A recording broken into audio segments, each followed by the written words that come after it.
Good morning, SEC.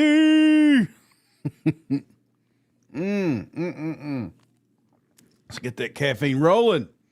It's Thursday. I think my favorite comment so far is it's Friday Eve, fam. That is absolutely right. We are one day closer to the weekend, but the news just keeps flowing in. I honestly go throughout my day and I'm saying, I hope I have enough content to put out here for the cousins.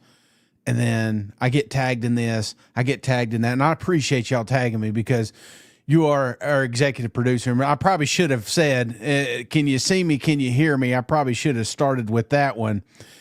And as the news grows, next thing I know, I'm like, can I fit all this in 30 minutes? We got a lot to talk about today. We talk about coaches getting fired in the SEC. We're going to be talking about injuries. We're going to be talking about, oh shit. I mean, I just got to get to it. But more importantly, we're going to get to the phone lines, and I appreciate everybody that send in the voicemails. I should have that in the show notes. So if you want to be a part of the show, you got a question, you got something you want to talk about, you want to get off your chest, that's what it's for. It's a hotline.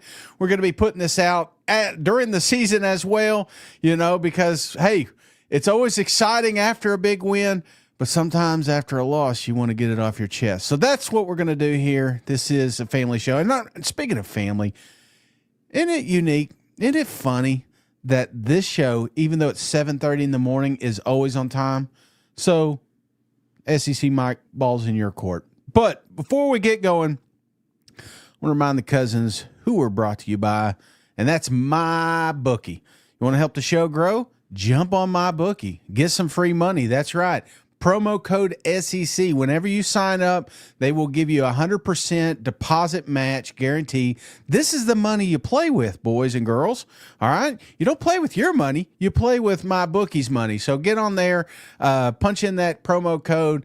We got some bets coming up this year, and some of these numbers are getting skewed. We're in that time frame where you're praying nobody gets hurt. You're praying nobody gets arrested. I mean, that's kind of the window we're in right now. So without further ado, let's get to the comment section. Something I got to get better at here. So I want to give everybody a shout out. Jordan, let's go. Dang, Kyle. You're probably right, dude. These mornings it is not easy, but. Gig of Shane, stay off the bandwagon. Let's get the reverse jinx. Absolutely, man. I have anticipated. Most people are mad. They're pissed that you don't talk about them, or you got somebody too high, or not high enough, basically. And then Texas A&M, they get it. They get me. Whenever I'm on the A&M bandwagon, Jimbo Fisher, which is now a commentator, I probably should have brought that up yesterday, but then they fall off. So I'm off, so probably going to have some success here. All right, so let's get to this. Before we get going, let's do a little I saw this clip yesterday, and I just thought it was kind of funny. Everybody knows Justin Jefferson, absolute dog. But who's not a fan of him? Tyreek Hill. My sons, They be on my head. They be like, Dad, Justin Jefferson, dog. My kids are like Justin Jefferson fanatics. So they really enjoy Justin Jefferson a lot. So I was talking to my son on FaceTime last night, and his mom told me, she was like, oh, yeah, one of the kids came up to him and was like, hey, you Tyreek Hill, son? He was like, nah, Justin Jefferson, my dad. I'm like, so I got him on FaceTime. I'm like, so Justin Jefferson is your dad? He was like, nah, Dad. I was like, well, tell Justin Jefferson to take your ass to Disney World. Take your ass to Disney World. Oh, man.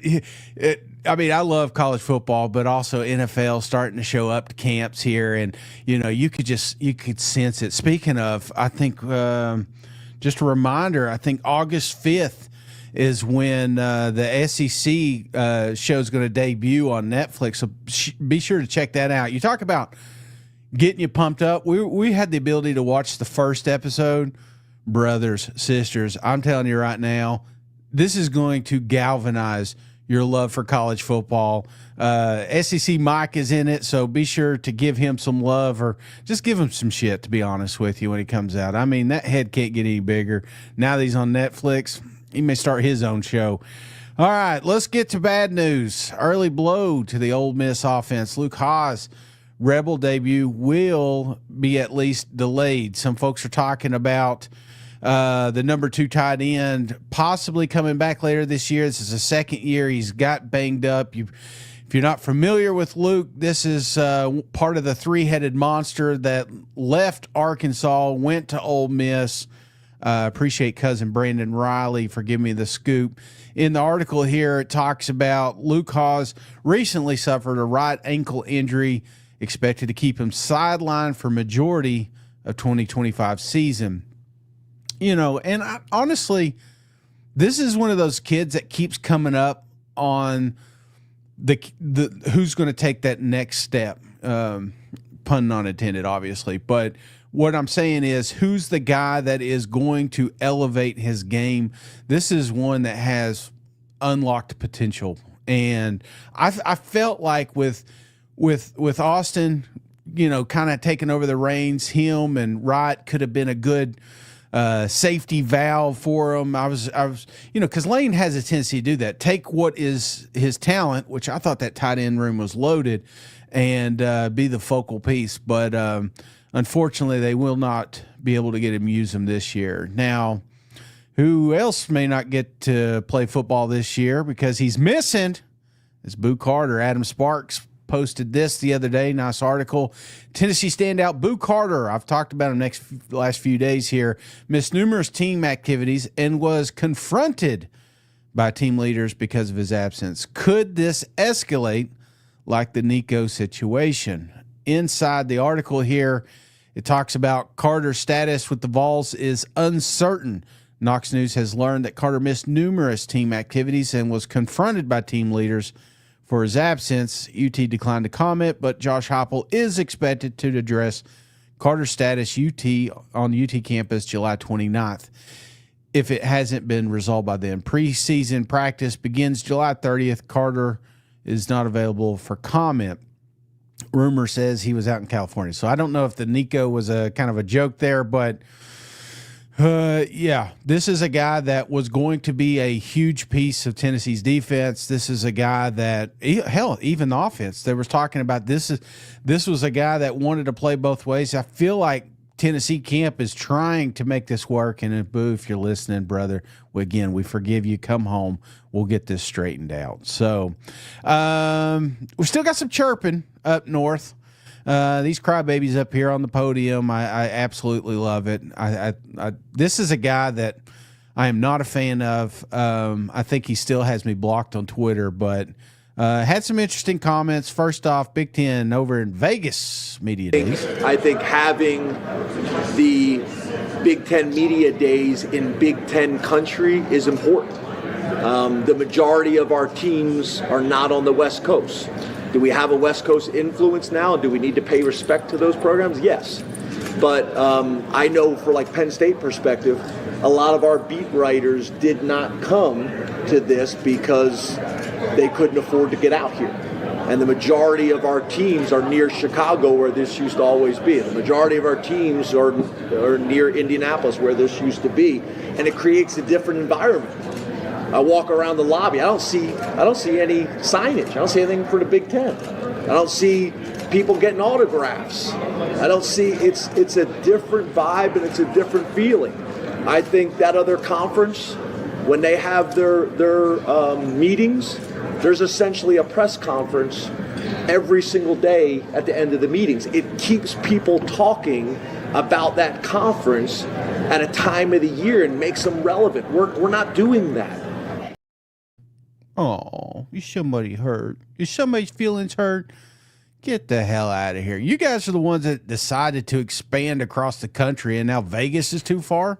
Hell, y'all got games further west than that. So don't give me this shit about Vegas ain't fair. Yeah. I wish SEC Media Days was Vegas. And I guarantee if it was, that place would be absolutely loaded because why? It means more. You know what else means more?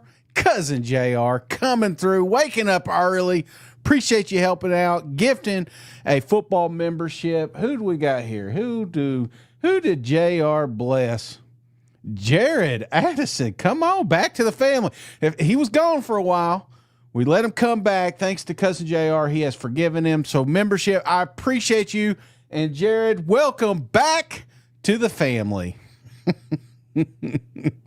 Oh my gosh. We got one more from the crybaby.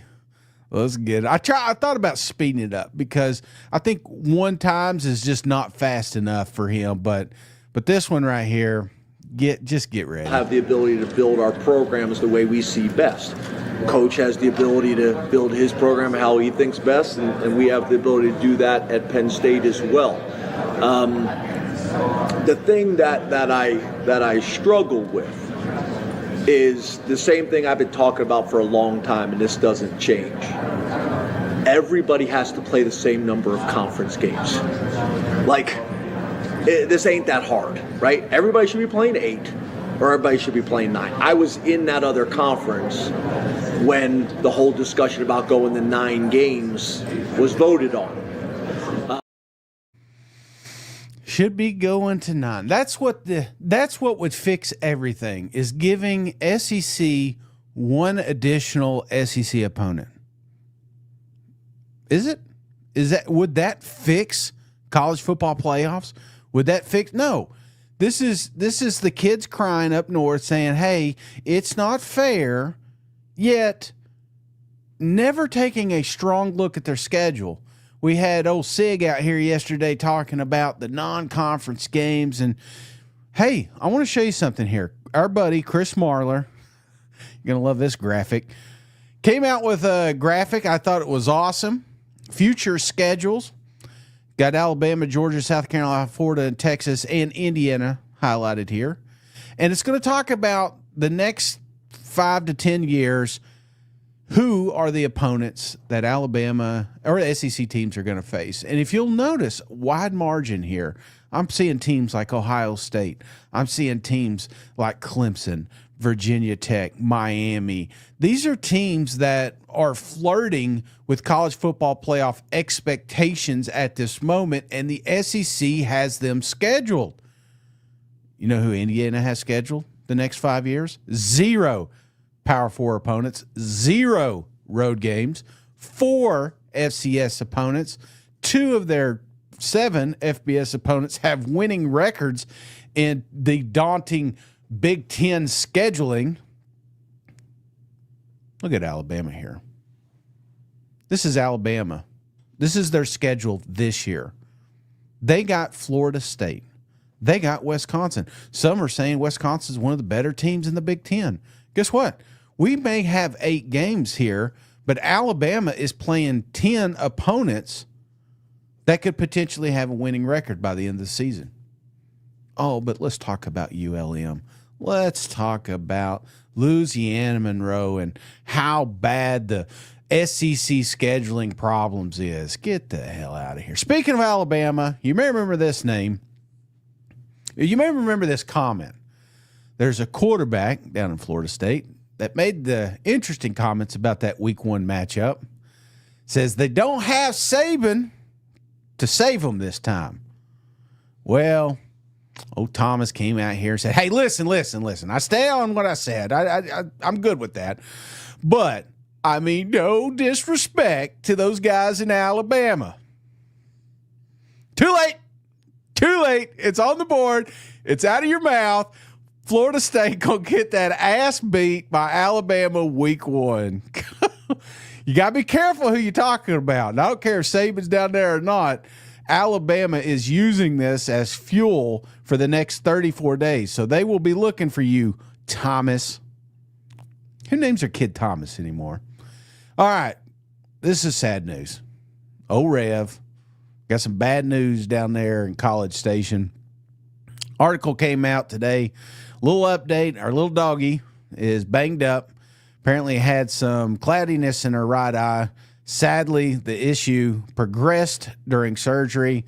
They noticed some tissue that needed to be removed, and ultimately, Miss Rev will have one eye this year. So Thoughts and prayers for the Rev family. Let's go over here. This one came out late yesterday. Hell, Mike didn't even tag me in it. Ain't that something? I had to go find it myself. But this is the theme of the show. Which coach in the SEC will get fired first? As I'm going in the comment section, please put who you think will be the first coach fired in this conference. This is the list. This is first Power 4 coach fired, odds by Bet Online. So you can if you want to make money off this, this is the time. If you think any of these coaches will be fired first, now's the time to do it. And for those guys listening, girls listening, Brent Venables, 6-1, is number one. Sam, 7-1. Hugh Freeze, 8-1. Billy Napier, 12-1. Mark Stoops, 20-1. Jeff Lebby, 25-1. Coach Lee, 40-1. DeBoer, 45. Elko, 50. Brian, 60-1. And Drink, 80-1. Any surprises on this list? I think there's a few for me. I honestly, I'm surprised Brent's first. I would not have him. This is a Sam Pittman-led campaign, it felt like, the last 3 years. I expected no one else other than Sam Pittman here. Hugh Freeze, a little higher. I know Mike would can his ass tomorrow, but Hugh Freeze, I feel like that one's kind of a surprise. Billy Napier, I'd probably move him up a little bit just because you know how bad I hate the Florida Gators. Jeff Lebby is the other one. I think Jeff Lebby is for me, not telling you what to do, but I think that Jeff Lebby one is very, very interesting because they've already fired a coach in Mississippi State after 1 year. Why not 2 years? Especially if they don't win an SEC game. If you're at any SEC school and you do not have an SEC win in 2 years, I think we got to take a look.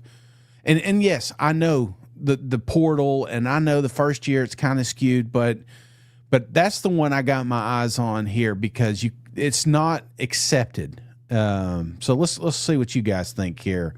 All right, we're going to go up to the top.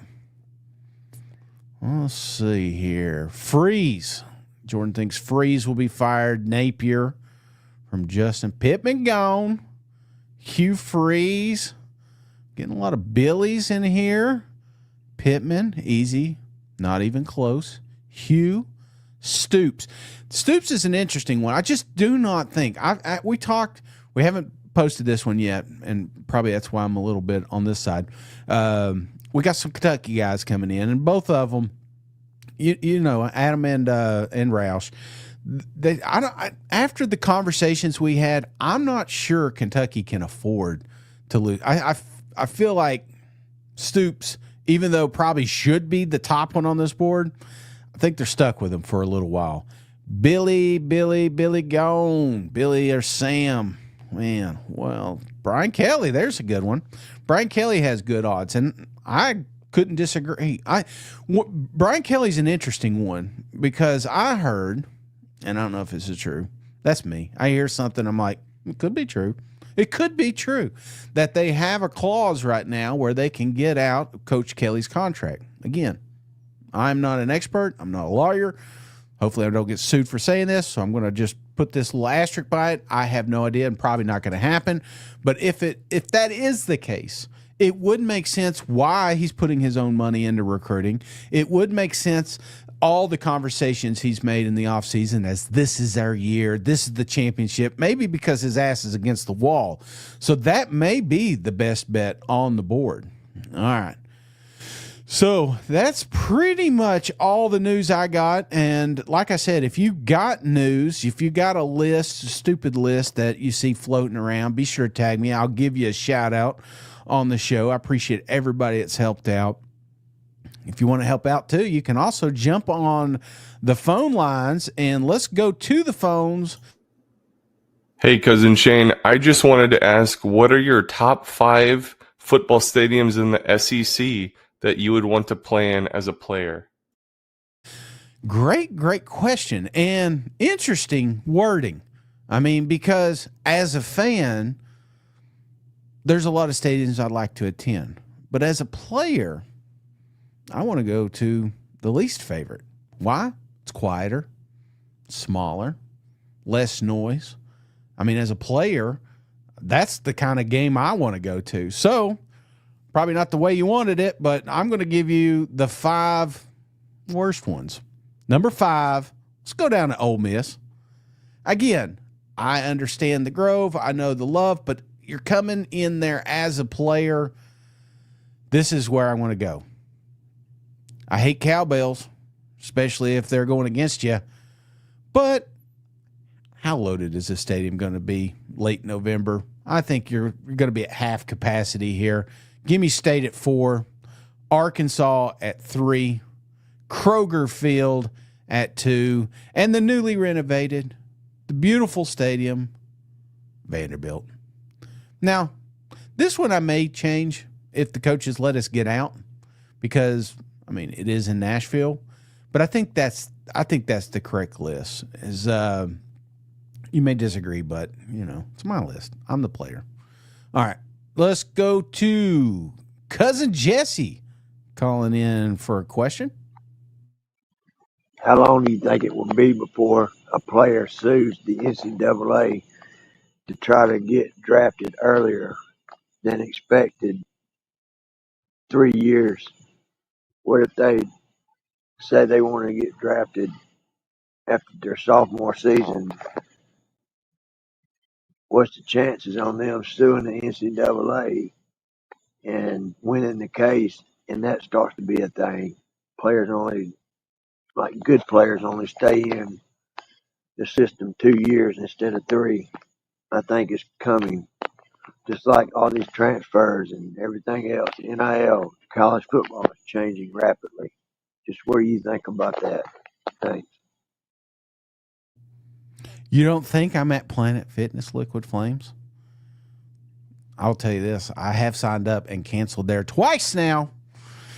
I think I've joined. I make a joke. We're now members of National Fitness, and I've been there twice to do paperwork, and I haven't been back. I know. It's sad. It's pathetic.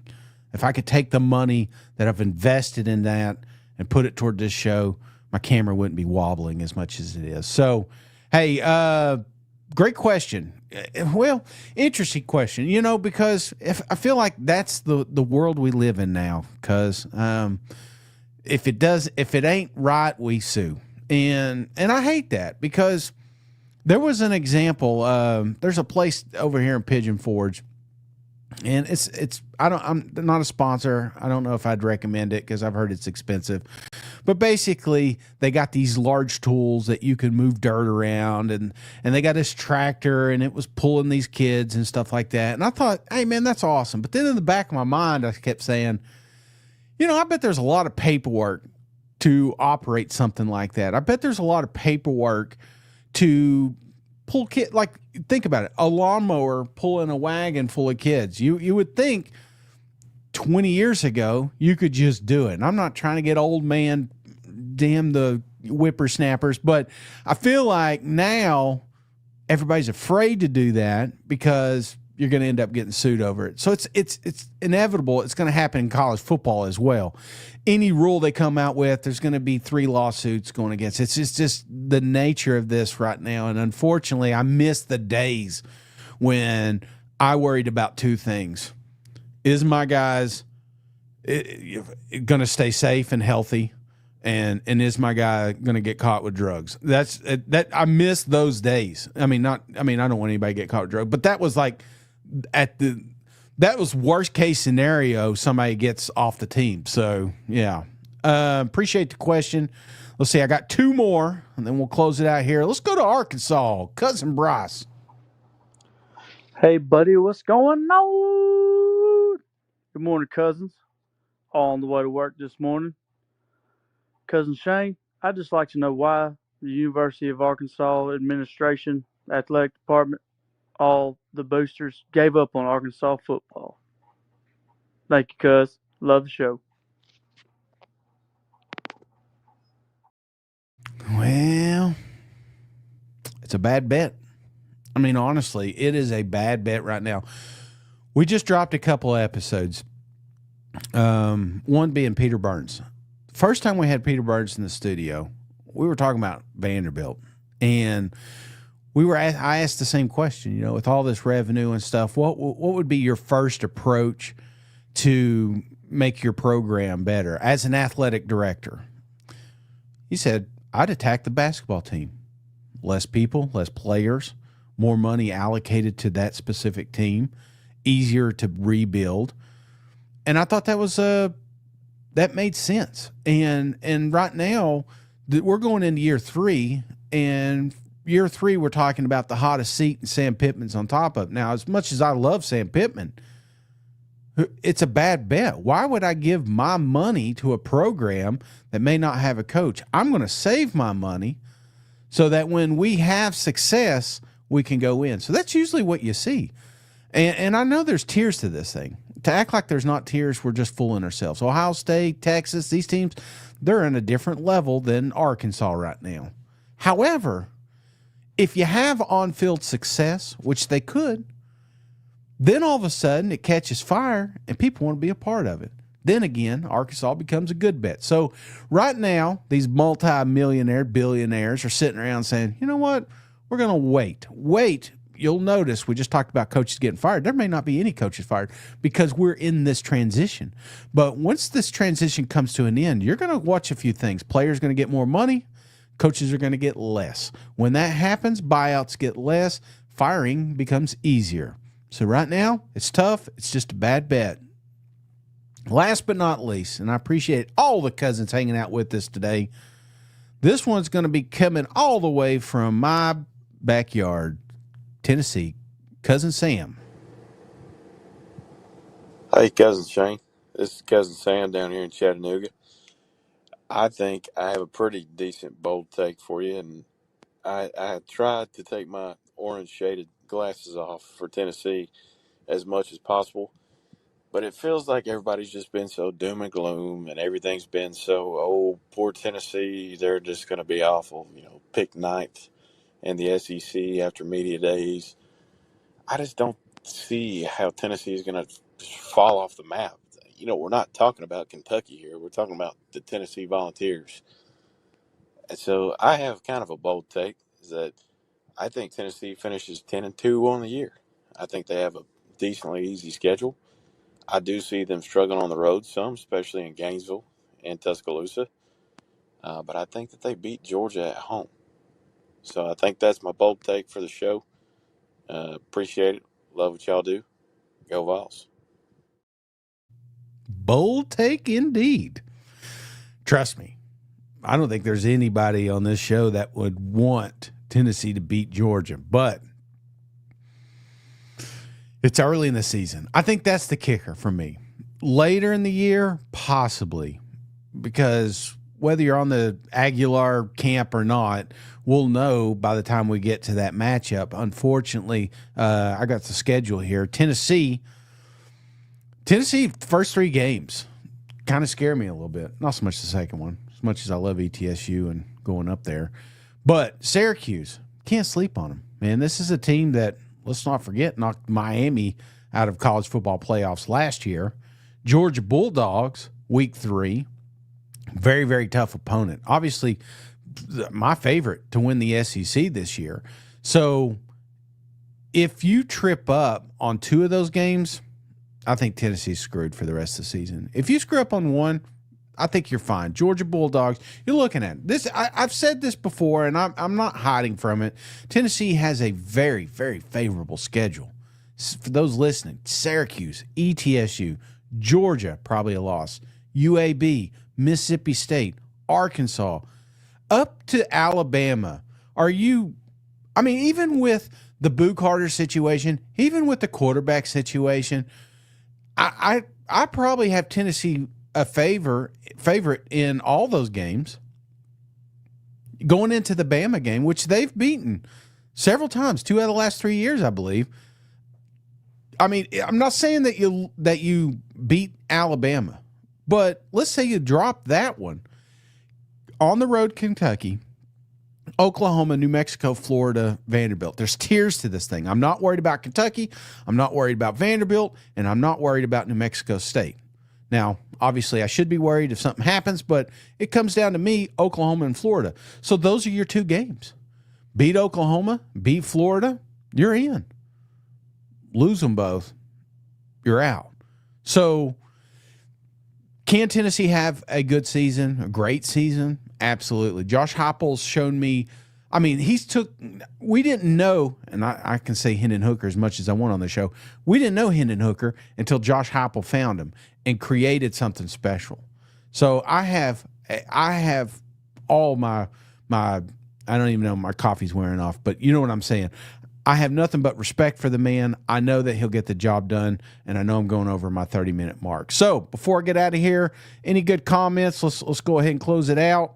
And I appreciate everybody hanging out. Appreciate the thumbs up. If you could give a thumbs up, you don't have to become a cousin, but if you give a thumbs up on YouTube, it does help. Appreciate y'all spreading the word. After that, I think I've got to go. I've got a tea time I've got to get to. So till tomorrow, go Vols. Hey, buddy, this beer's for you, Mike, and Cousin Shane. That SEC podcast loves the Pirate, and the Pirate loves that SEC podcast. Hail State.